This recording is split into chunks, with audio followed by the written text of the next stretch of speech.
Lassiter Factor. Happy 4th of July, all my movie loving maniacs. This your boy, Bangful B of the Lassiter Factor.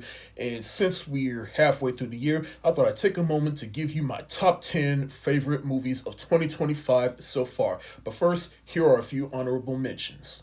Not Just a Goof, which is so far my favorite documentary of the year so far. And if you haven't seen it, it's basically about the making and the cultural significance of the Goofy movie from 1995 and the cult following it has. If you have not seen this and you're a huge fan of that movie, I highly recommend you watch it. Novocane, which I had a lot of fun watching in the theater. To me, this is probably my favorite Jack Quaid movie, and just the premise of this movie is insane in itself.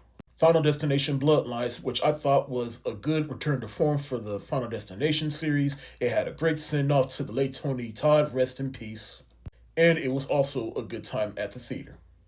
Drop, I felt, was a simple but yet still effective, fun time to watch. And finally, Death of a Unicorn, which I didn't think that much prior to watching it, but then I finally saw it, and I had a lot of fun with this than I anticipated. This was definitely a big surprise for me. And yeah, it's not perfect, and some of the CGI is a bit spotty, but just the premise alone and the cast make this movie. And those are my honorable mentions. And just to be clear, I'm sticking strictly between that January to June period of the year. And plus, as of right now, when I'm recording this video, I have not seen Jurassic World Rebirth yet. But that comes out this weekend anyway, which we are in July, so it doesn't even matter. But with all that out of the way, let's get into my top 10 favorite movies of 2025 so far, or as I like to call it, the top 10 movies of 2025 so far that I just personally enjoyed more than Captain America Brave New World, Thunderbolts, Mission Impossible The Final Reckoning, and 28 Years Later. Coming in at number 10 is Dogman, which as of right now is my favorite animated movie of the year. I did not expect to have so much fun with this and just have fun with how ridiculous this movie is. Yeah, it's based on a children's book, but translated to screen, it is fun, it is ridiculous, it is definitely a child's imagination come to life, and I am here for it. At number 9 is Magazine Dreams, which was supposed to come out a few years ago, but then all of Jonathan Majors' legal troubles happened and the movie got put on the shelf until further notice. If you have not seen this, I highly recommend it. Do not let this movie fall under the radar. Jonathan Majors, he's definitely in need of a good comeback. I was hoping this movie would be, but it doesn't seem like that, but hopefully more people see this. Now, granted, it's not an easy watch sometimes, but Jonathan Majors' performance in this movie alone is worth the time.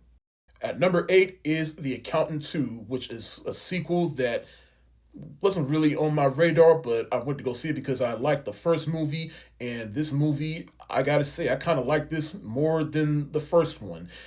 The relationship and chemistry between Ben Affleck and John Berthold is on full display here. They just work in this movie, and it was still a rip-roaring good time.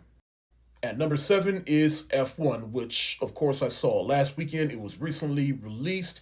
It was not on my radar because I'm just not into Formula One racing. The only reason it was on my radar is because of Damson Idris, and I was curious about his career trajectory after Snowfall, and he delivered in this movie, as well as the director Joseph Krasinski, Brad Pitt. Everybody delivered in this movie. This is one of the best looking movies I've seen this year, right behind another movie that I'll get into in a little bit. And this movie made Formula One racing look good. At number 6 is Hard Eyes, which I had a lot of fun. This was definitely needed for the Valentine's Day holiday season. We need a good slasher movie that takes place around a particular holiday, and this movie definitely delivered on that.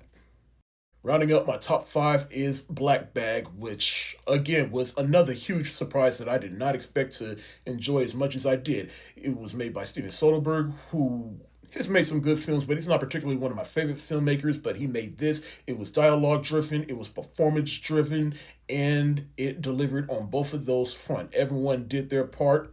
Plus, I just love the vibe of this movie.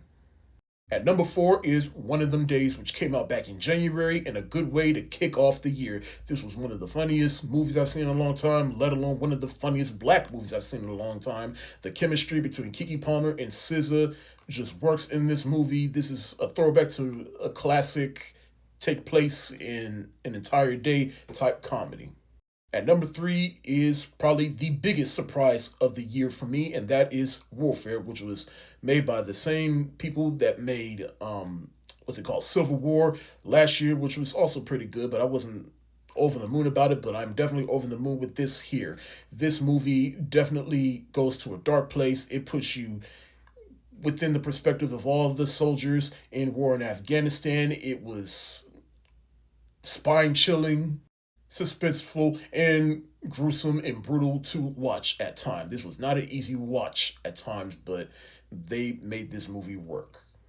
At number two is Companion, which was made by the creators of Barbarian, which is a crazy movie in itself, but it was one of my favorite movies of the year it came out. And so they came back with this, and this is honestly my favorite of those two movies. Not only it had something to say about relationships, but it was also funny, and it kept me on the edge of my seat the whole time. Like every time something happened, I'm like, yo, what is going on? And then 5 minutes later, I'm like, yo, that happened, this happened, and I'm like, I have now. Granted, I bought this movie on Blu-ray, and I have not gone back to rewatch it yet. I just haven't had the time. But as of right now, this is my second favorite movie of the year because of the ride it took me on. And coming in at number one, you know what's coming, is Sinners, which was one of my most anticipated movies of the year, solely because it's directed by Ryan Coogler, who is one of my favorite modern filmmakers that's working today. And this movie did not disappoint. Ryan Coogler, he put his foot in making this movie. Michael B. Jordan, he clocks in the work playing two different characters, as well as the rest of the cast that definitely contributed to making this movie a cultural phenomenon. In fact, I pre-ordered my 4K Blu-ray copy of this movie.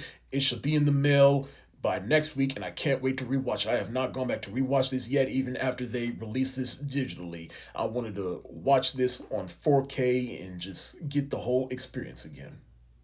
But that's my top 10 favorite movies of 2025 so far. Do you agree? Do you disagree? And if you disagree, what are your top 10 or 5 favorite movies of 2025 so far? Let me know in the comment section below. This is your boy Bankful B of the Lassiter Factor. Stay safe, wash your hands, peace.